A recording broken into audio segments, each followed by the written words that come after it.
দেউলিওয়ানের মানুষের কাছে অনুরোধ করতে চাই, দেউলিওয়ানে 2021 সালে হেরে গিয়েছিলাম, আমাদের দুঃখ নেই। তারপরে কিন্তু দেউলিওয়ান বাদ দিয়ে আমরা কিন্তু ক্যানিং পূর্বেতে 55,000 ভোটে জিতেছিলাম, এটা আপনারা ভুলে গেলে চলবে না। অনেকেই জান্নাতে যাওয়ার ইচ্ছা করেছিল, জান্নাতে সার্টিফিকেট দেওয়ার কথা বলেছিল, এটা আমরা জানি, যার কারণে তারা আইএসএফ কে ভোট দিয়েছিল। আখের চাইতে সোদানি মিষ্টি হতে পারে না। দেউলিতে একটা ঘটনা ঘটলে শওকত মোল্লারা, শরীফ শেখরা আগে ছুটি আসবে, ওই হুগলির দালালরা ছুটি আসবে না, এটা অন্তত আপনাদের মাথায় রাখা উচিত। যারা ভোট দিয়েছিলেন আমি তাদের বলি, অনেক আশা করতে ভোট দিয়েছিলেন। একবার গত 4.5 বছরে কোন দালালকে এখানে দেখেছেন? না, এক কথায় না। আমি তো আপনাদের কাছে অনুরোধ করব, ক্যানিং পূর্ব হলো আমাদের গর্বের বিধানসভা, যে বিধানসভাতে আজকে আমরা সাম্প্রদায়িক সম্প্রীতি এতটাই ঐক্য, আমরা হিন্দু, মুসলমান, খ্রিস্টান, আদিবাসী যেভাবে আমরা একসঙ্গে বসবাস করি, সারা বাংলাতে এত ভালো বিধানসভা, এত সম্প্রীতি অন্য কোথাও নেই, যেটা আজকে ক্যানিং পূর্বে আছে। আপনি কার সঙ্গে থাকবেন? যে মমতা বন্দ্যোপাধ্যায় জন্ম থেকে মৃত্যু পর্যন্ত মানুষের পাশে আছে, যে মমতা বন্দ্যোপাধ্যায় আজকে কৃষকের মুখে হাসি ফোটায়, শ্রমিকের মুখে আজকে হাসি ফোটায়, যে মমতা বন্দ্যোপাধ্যায় মহিলাদের মুখে হাসি ফোটায়, ছাত্রছাত্রীদের মুখে হাসি ফোটায়, হিন্দু মুসলমানের মুখে হাসি ফোটায়, আপনি তার সঙ্গে থাকবেন না আজকে যারা বিজেপি দালালি করছে, যে বিজেপি বাংলায় সাম্প্রদায়িক দাঙ্গা বাঁধাতে চাইছে, তার সঙ্গে থাকবেন? এটা আপনাকে ঠিক করতে হবে। আমি নিশ্চিতভাবে মনে করি আজকে দেউলি ওয়ান যে জায়গায় দাঁড়িয়েছে, যদি সেই জায়গায় যদি একটা জায়গায় এটাকে আর 6 মাস যদি ধরে রাখতে পারে, এই বিধানসভা নয়, এই জেলার মধ্যে 1 নম্বর হবে দেউলি ওয়ান, এক্ষেত্রে কোনো সন্দেহ নেই। আমি আরেকটা কথা বলি, দেখুন মির্জাফর বলে একজন ছিল, নবাব সিরাজউদ্দৌলাকে খুন করেছিল, ঘসেটি বেগম থেকে শুরু করে, মীর মদন থেকে শুরু করে অনেকেই পরিকল্পনা করে খুন করেছিল। এখনো আপনি মুর্শিদাবাদে যাবেন, সেখানে দেখবেন মির্জাফরের কবরগুলোতে বেশ কিছু জুতো পড়ে রয়েছে, কারণ কিছু মানুষ সহ্য করতে পারে না, পায়ে 20,000 টাকার জুতো থাকলেও সেই জুতো ছুঁড়ে মারে। ইতিহাসে যতদিন পৃথিবী থাকবে ততদিন এই মির্জাফর নাম লেখা থাকবে, হচ্ছে একটা মির্জাফর কাপুরুষ। আমি আপনাদের বলি যে আমাদের দলে যদি কোনো মির্জাফর থাকে, তাকে বলবো যে দল থেকে চলে যেতে, দলের সঙ্গে থাকবেন না, দরকার নেই আমাদের। তেল মাখিয়ে রাজনীতি আমরা পছন্দ করি না। আমরা মানুষের পাশে 365 দিন 65 দিন থাকি। আমার মুখ্যমন্ত্রী মমতা বন্দ্যোপাধ্যায় সকাল 8টা থেকে রাত 2টা পর্যন্ত বাংলার মানুষের পাশে থাকে। আমার নেতা অভিষেক বন্দ্যোপাধ্যায় দিল্লির পার্লামেন্টে পুলিশের লাঠি খায়, গুঁতো খায়, তবু বিজেপির বিরুদ্ধে জিহাদ ঘোষণা করে, জনবিরোধী নীতির বিরুদ্ধে লড়াই করে। তাই মানুষ মমতা বন্দ্যোপাধ্যায়ের সঙ্গে আছে, তৃণমূল কংগ্রেসের সঙ্গে আছে। যদি 4 জন মির্জাফর গাদ্দার যদি দল থেকে বেরিয়ে যায়, দল আরো শক্তিশালী হবে বলে আমি অন্তত মনে করি, এক্ষেত্রে কোনো সন্দেহ নেই। আমার তাই আপনাদের কাছে অনুরোধ যে আগামী দিনে আমাদের সাম্প্রদায়িক সম্প্রীতিটাকে মজবুত করতে হবে, হিন্দু মুসলমানের ঐক্যটাকে মজবুত করতে হবে। আর দলে যারা আছে তাদের প্রতি এখন বিশ্বাস করার কোনো জায়গা নেই। যতদিন না ভোটে এই প্রমাণটা দেবেন, ততদিন কোনো বিশ্বাস করার কোনো জায়গা নেই। আমরা ভুল করেছিলাম ভাঙড়ে আইএসএফ কে নিয়ে। এক পঞ্চায়েতের মেম্বার আমাদের দলে ঢুকলো, ঢুকেই পরিকল্পনা শুরু করে দিল, আমরা বুঝতে পারিনি। নওশাদ পরিকল্পনা করে ওই আজহার বলে আইএসএফ এর সদস্যকে আমাদের দলে ঢুকিয়ে দিয়েছিল। আমাদের দলে ঢুকে পরিকল্পনা শুরু করলো আমাদের দলের এক গাদ্দার মোফাজ্জেল, তার সঙ্গে। তারপর আস্তে আস্তে আইএসএফ আর মোফাজ্জেল মিলে পরিকল্পনা করে আমাদের নেতা রাজ্জাককে খুন করেছিল। এই গত কদিন আগে আমরা কোন এফআইআর যখন করলাম, আমরা তখন কারণ নামে এফআইআর করিনি, আমরা আননোন এফআইআর করেছিলাম। আমরা সঠিক খুনি কারা আমরা জানতে চেয়েছিলাম, যেটা কেউ করে না। কোন পলিটিক্যাল খুন হলে, মার্ডার হলে অপোজিশনে যারা আছে তাদের 20 কোটি জন 30 জনের নামে এফআইআর করে, যেটা 2023 সালে দালাল নওশাদ সিদ্দিকী করেছিল। মহিউদ্দিন বলে একজন আইএসএফ এর লোক খুন হয়েছিল, আমাদের 3 জন খুন হয়েছিল। মহিউদ্দিনের বাবা মা কেস করতে চাইনি যে আমরা তো কাউকে দেখিনি, পুলিশ তদন্ত করুক, কিন্তু পুলিশ সুমোটো কেস করলো। কিন্তু 10 দিন 7 দিন পরে দেখলাম নওশাদ সিদ্দিকীর অফিস থেকে একটা মেল করে থানায় পাঠিয়ে 77 জন নামে কেস করা হয়েছিল। আমরা বললাম না, এই ধরনের বেইমানি করবো না, কাউকে ফাঁসাবো না মিথ্যা করে। আমরা আন্দোলনে ফাইয়ার করলাম যে পুলিশ তদন্ত করুক এর সঙ্গে কারা আছে। এখনো পর্যন্ত যে 9 জন অ্যারেস্ট হয়েছে, তার মধ্যে 8 জন হলো আইএসএফ আর 1 জন হলো আমাদের দলের গাদ্দার। সেই কারণে আমরা যাদের দলে নিচ্ছি তাদের খুব পরিষ্কার কথা যে যদি এই ভোটে পর্যন্ত যদি পরীক্ষা দিতে হবে যে তুমি প্রকৃত তৃণমূল হয়েছো না, তো তোমার বিশ্বাস করার কোনো জায়গা দিতে পারবে। এটা আমাদের নেতাদের বলবো। জগদীশ আজকের আমাদের দলে জয়েন করেছে, পরীক্ষা দিতে হবে। আমাদের দলের সেই অবস্থা নেই যে কাউকে দলে নিলাম আর তাকে মাথায় তুলে নিলাম, তাকে জায়গা করে দিলাম, এটা কিন্তু হবে না। এটা আমি পরিষ্কারভাবে আজকে যেখান থেকে বলে যাচ্ছি।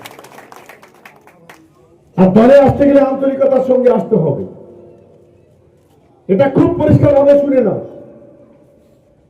আমি মনে করি আমি দেউলিওয়ানের কর্মীদের ধন্যবাদ জানাবো। গত লোকসভা নির্বাচনে বিধানসভায় 300 ভোটে হেরেছিলাম, আর লোকসভাতে বোধহয় 9000 ভোটে জিতেছি, 8500 ভোটে জিতেছি।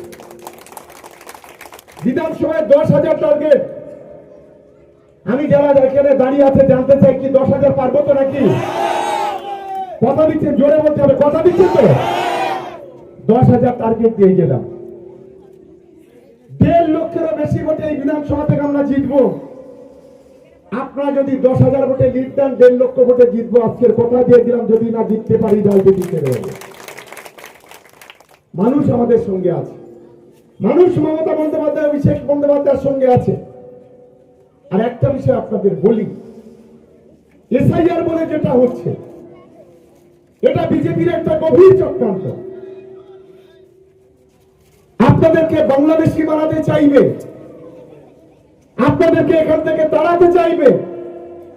ভোটার লিস্টে যদি নাম না ওঠে তাইলে আপনাকে ধরে নেবে ওরা বাংলাদেশি, এখানে ওদের কোনো অস্তিত্ব নেই। একটু চোখ কান খোলা রাখতে হবে। আর এই বিজেপির হয়ে প্রচার করছে এখন নওশাদ সিদ্দিকী একটা দালাল।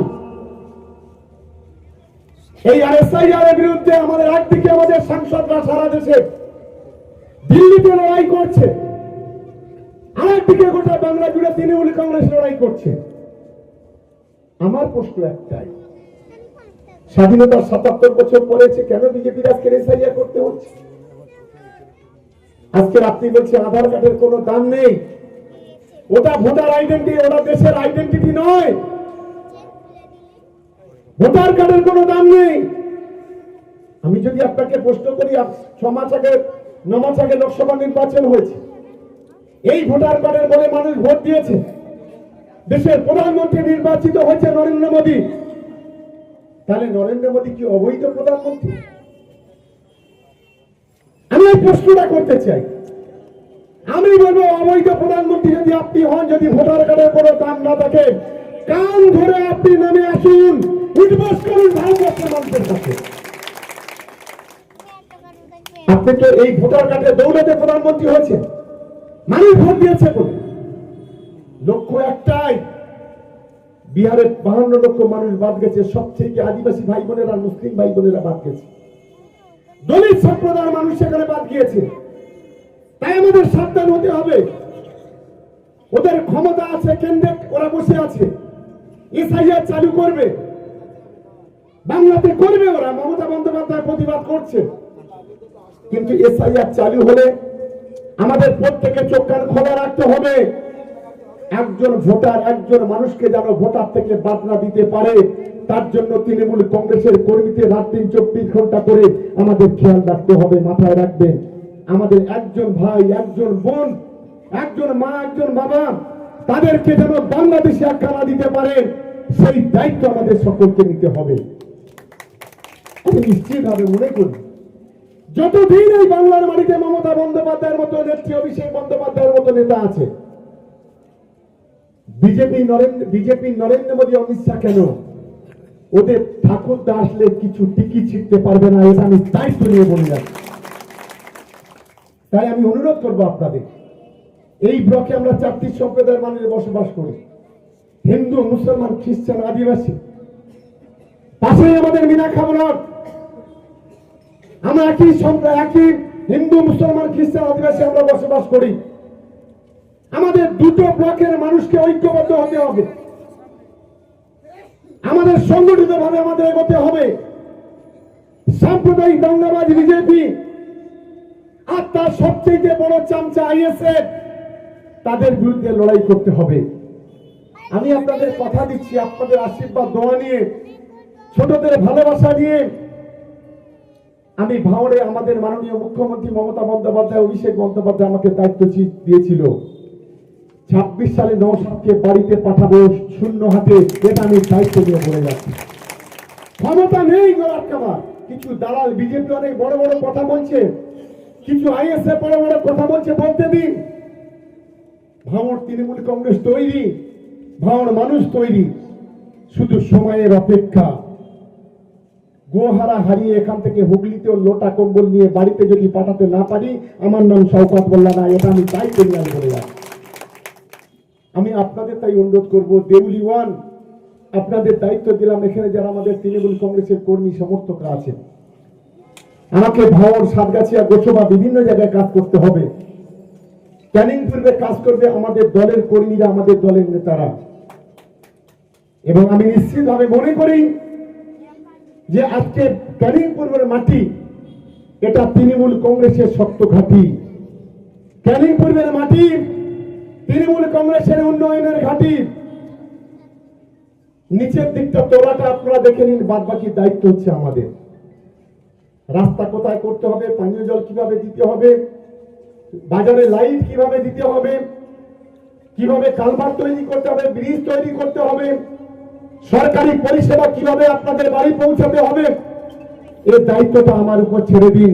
শুধু গ্রাম পাড়াটাকে দেখে নিন, বাদ বাকি দায়িত্ব হচ্ছে আমার। এটা আমি পরিষ্কার ভাবে আজকে এই দেউলি ওয়ানের মাটিতে দাঁড়িয়ে, বেদেবাড়ির মাটিতে দাঁড়িয়ে আমি বলে গেলাম, উন্নয়ন হবে। ক্যানিং পূর্বে এখনো কিছু বাকি আছে। আমি মমতা বন্দ্যোপাধ্যায়কে কৃতজ্ঞতা জানাচ্ছি। শুধু ক্যানিং পূর্ব বিধানসভায় 36,000 বাড়ি পেয়েছি, বাংলার বাড়ি, আর ক্যানিং 2 নম্বর ব্লকে পেয়েছি 28,000 বাড়ি। আমি এখানে আমার বয়োজ্যেষ্ঠ পিতৃতুল্য মানুষ ওখানে এখনো এখানে অনেকেই আছেন। বামফ্রন্ট 34 বছর ক্ষমতায় ছিল।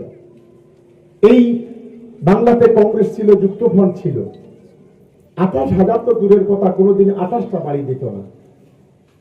আজকে মমতা বন্দ্যোপাধ্যায় এখানে এই ব্লকে শুধু 28,000 বাড়ি দিয়েছে, বিধানসভায় 36,000 বাড়ি দিয়েছে। আজকে গলিতে গলিতে পিচের রাস্তা, কংক্রিটের রাস্তা। আজকে প্রতিটি বাড়িতে বাড়িতে বিদ্যুতের বাতি জ্বলছে। আজকে সরকারি পরিষেবা, লক্ষ্মীর ভান্ডার বলি, কৃষক বন্ধু বলি, স্বাস্থ্য সাথী বলি, কন্যাশ্রী বলি, রূপশ্রী বলি, বিনা পয়সায় রেশন বলি, বার্ধক্য ভাতা বলি, বিধবা ভাতা বলি, প্রতিবন্ধী ভাতা বলি, আজকে সরকারি যে পরিষেবাগুলো পঞ্চায়েত সমিতি, পঞ্চায়েত, জেলা পরিষদ থেকে আজকের মানুষের বাড়িতে পৌঁছাচ্ছে। আজকের কবরস্থানগুলো লক্ষ লক্ষ কোটি কোটি টাকা খরচ করে প্রাচীর দেওয়া হচ্ছে। হিন্দু ভাই বোনদের জন্য কোথাও কোথাও আমরা চুল্লি বানিয়ে দিয়েছি। আজ গোটা ক্যানিং পূর্ব বিধানসভা জুড়ে প্রত্যেকটা বাজারে বাজারে স্ট্রিট লাইট, হাইমাস লাইট, প্রত্যেকটা বাজারকে আমরা কংক্রিটের রাস্তা তৈরি করে দিয়েছি। ক্যানিং পূর্বের আজকে উন্নয়নের কর্মযজ্ঞ চলছে গোটা আজকে বাংলা জুড়ে, বাংলার মধ্যে আজ ক্যানিং পূর্ব জুড়ে এই কর্মযজ্ঞ চলছে। আমি অনুরোধ করব, আমরা যদি ভুল করি বলবেন, সমালোচনা করবেন। আমাদের কোন কর্মী যদি তার যদি ভুল হয় সমালোচনা করবেন, কিন্তু দয়া করে এই বাংলাকে রক্ষা করার জন্য, বাংলা মাকে রক্ষা করার জন্য এই এনআরসির মতো সর্বনাশ আইন, সিটিজেন অ্যামেন্ডমেন্ট অ্যাক্টের মতো বিল, ওয়াকফ সম্পত্তির মতো আমাদের অধিকার কেড়ে নেওয়া বিজেপিকে সমর্থন করবেন না। আর আইএসএফ যারা আজকে আগুন নিয়ে খেলছে, এই আগুন নিয়ে খেলা বন্ধ করতে হবে। যে আগুন নিয়ে খেলছে ওই আগুনে ওদের পুড়ে মারার ব্যবস্থা করতে হবে। এটাই হচ্ছে আমার লক্ষ্য রেখে আমাদের সকলকে এগোতে হবে। আমি আজকে ভাবতে পারছি না যে একটা অঞ্চলে এত বড় র্যালি হতে পারে। আজকে দেউলি একটা অঞ্চল যে র্যালি দেখিয়েছে, গোটা দক্ষিণ চব্বিশ পরগনার একটা ব্লকে এত বড় র্যালি দেখাতে পারে না। এই জন্য আপনাকে ধন্যবাদ জানাই।